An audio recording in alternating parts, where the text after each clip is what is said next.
Good morning, ladies and gentlemen, boys and girls. Welcome to Chilltown Hoops. I'm your host, Jermaine. The youngsters call me OG. My friends call me J-Dub. Let's get to it. You know, when you see things and they're so awesome, you want them to be around forever. And because it's been around for a long time, you expect it to just continue without it ever stopping. And that's what we expect from James, because James has been around for so long and he's been playing at such a high level for such a long time. We just expect him to just keep doing this. There's no reason why he can't keep playing like this. There's no reason why he can't keep averaging 30 points and playing at such a high level. There's no reason why he can't do that. Well, actually there is. It's this thing called Father Time. And Father Time is going to allow you to hold up only for a certain amount of time until it's time. And we're coming up on that time with James. As good as James is, and as much as he takes care of his body, Father Time is catching up to him. He started breaking down after the 18-19 season.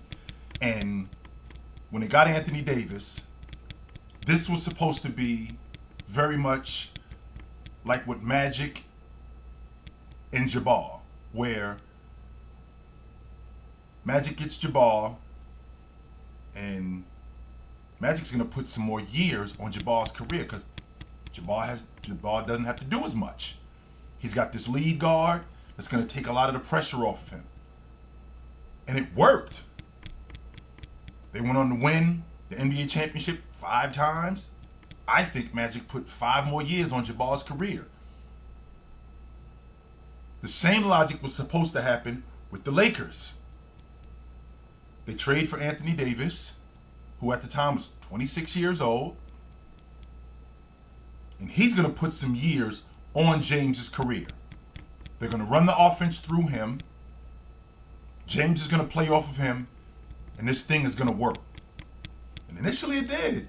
They won the NBA championship, and this thing was working. Anthony Davis was playing fantastically, right? So, he breaks down. So now James has to go back to the dominant space. And in the process of James having to go back to the dominant space, that's putting more miles on him. And with putting more miles on him, he's now getting injured more. So if Davis were to be able to stay healthy, this could put some more years on James's career. Only except it's taking away. Simply because Davis couldn't stay healthy, there wasn't that consistency there. But we've seen when Davis is healthy, how much better he is. How much better the Lakers are. Well, since we're on the subject of the Lakers, let's talk about them. Yesterday afternoon, I saw a team that wasn't very good in the beginning. They were not very good in the beginning. 0 for 10 on the long ball, 0 for 18 to start. And why was that? The reason why that was is because the addition of Beasley, the addition of Vanderbilt, who I'm going to get to in a minute, no D'Angelo Russell, but the addition of these new guys, plus Austin Reeves shooting the long ball, James shooting the long ball, Schroeder. The addition to these guys makes the Lakers play a different way. When in reality, your bread and butter starts and stops with the big fella in the middle. Anthony Davis is going to take us as far as he can. That's going to be the logic here.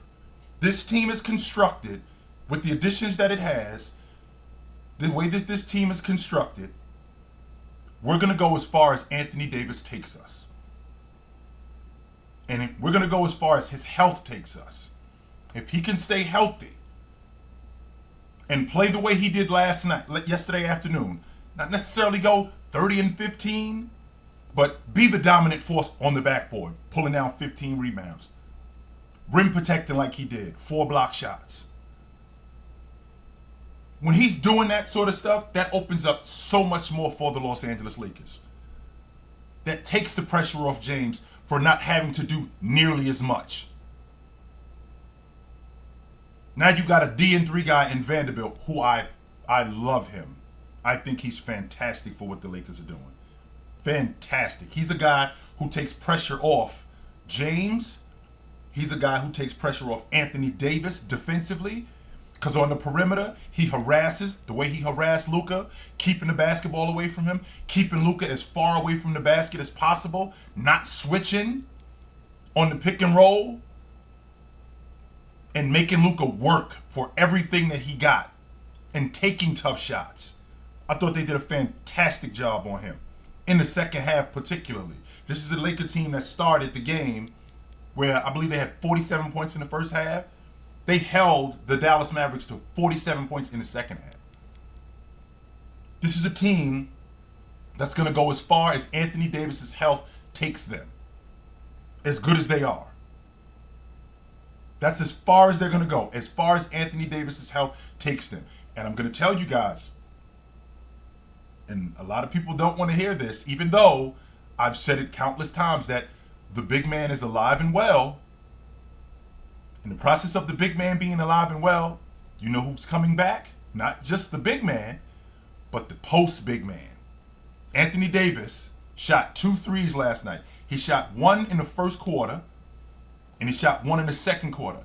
Everything else was where he was the most effective, which is 17 feet, right in the mid-range, in the mid-post, and on the block. That's where he's the most effective. And that's where he shot the best.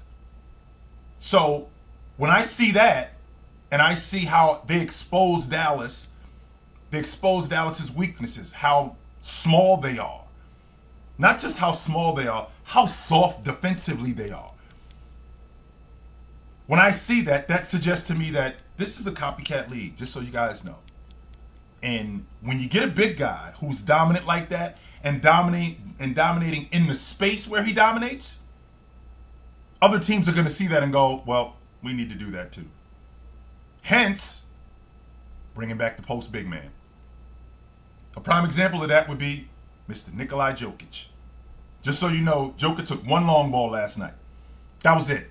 Everything else with him was 12 feet and in. Everything. And that Denver Nuggets team, offensively, they played off of him. And it worked. They exposed how soft they were, even with Zubac.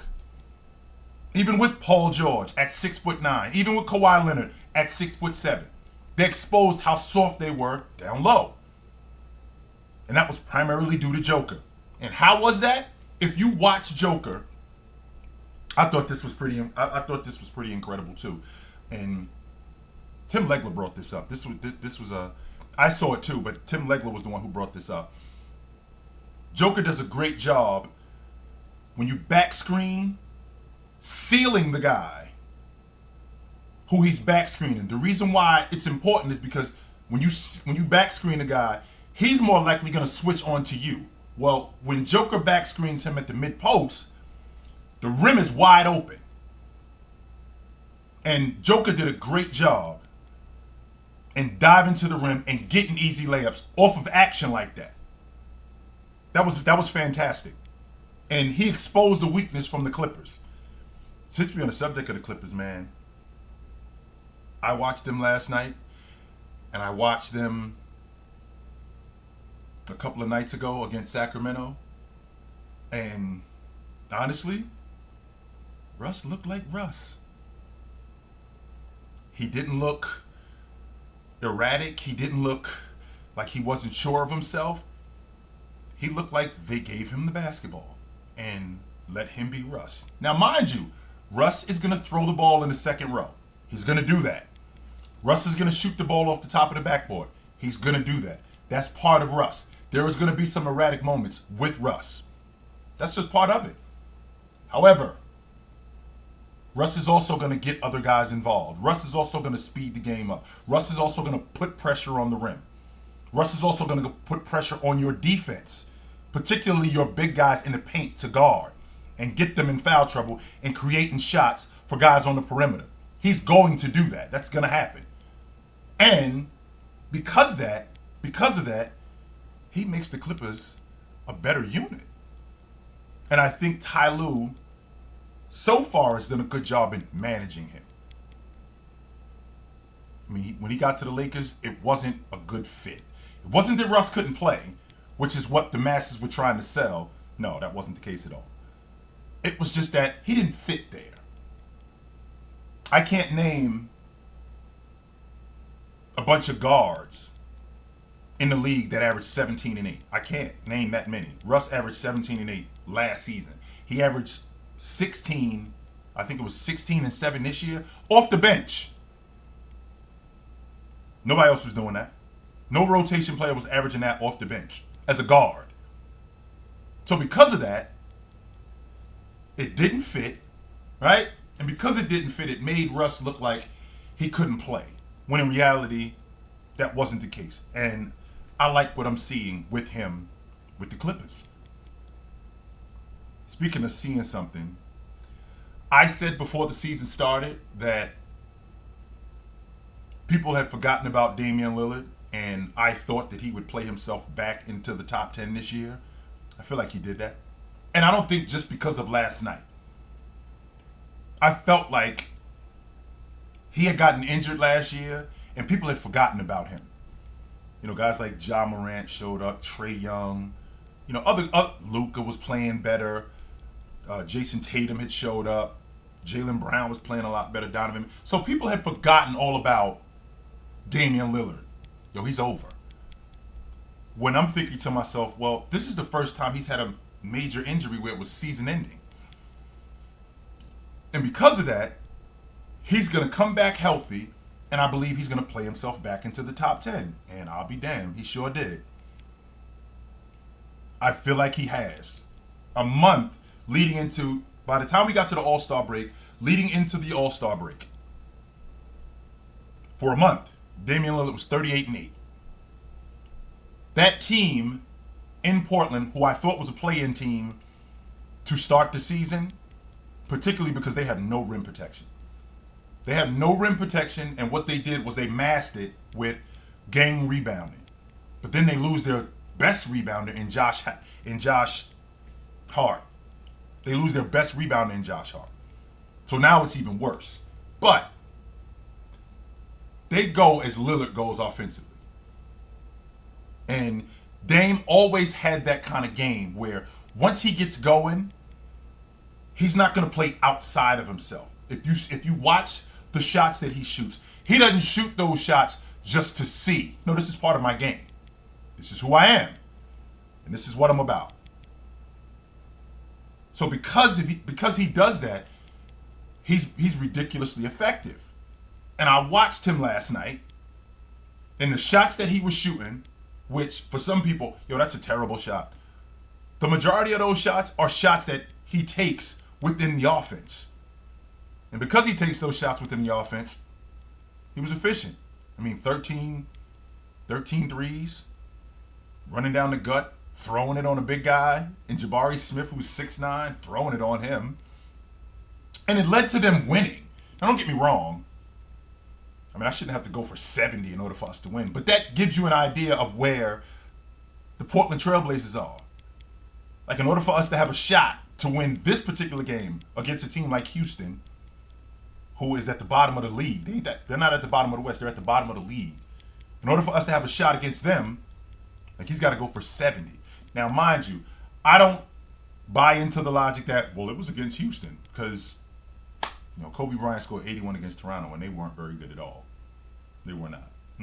They were not a very good team. So I think Dame has played himself back into the top 10, and not particularly because of last night, but he's been playing great. He's healthy. I think he's got probably 3 more years at this level before he starts slowing down. He's 32 years old. And I thought that they squandered an opportunity in Portland in the 18-19 season to upgrade that roster, and they didn't. And because of that, this team has suffered. But I like what I'm seeing, man. I do. I love what I'm seeing. I think the addition of Jared Vanderbilt in Los Angeles is going to be great. We're coming down to the last month and a half of the season, and I believe the Lakers are in 13th place, 12th place, I'm sorry, and I believe they're a game out of the 7 spot. So this thing's going to be a dogfight. Minnesota losing to the Golden State Warriors, who I still think the Golden State Warriors are, until somebody beats them, I think they're the team to beat in the Western Conference. Memphis has got the Lakers coming into town tomorrow night. So Oklahoma City losing. Sacramento, where people aren't really talking nearly as much about them as they should. The Western Conference is jumbled up. We get to see KD's debut on Wednesday with the Suns. So this is good stuff, man. This is really good stuff, and I'm here for it. So I'll be here. You guys know where to find me. And until then, take it light, but take it.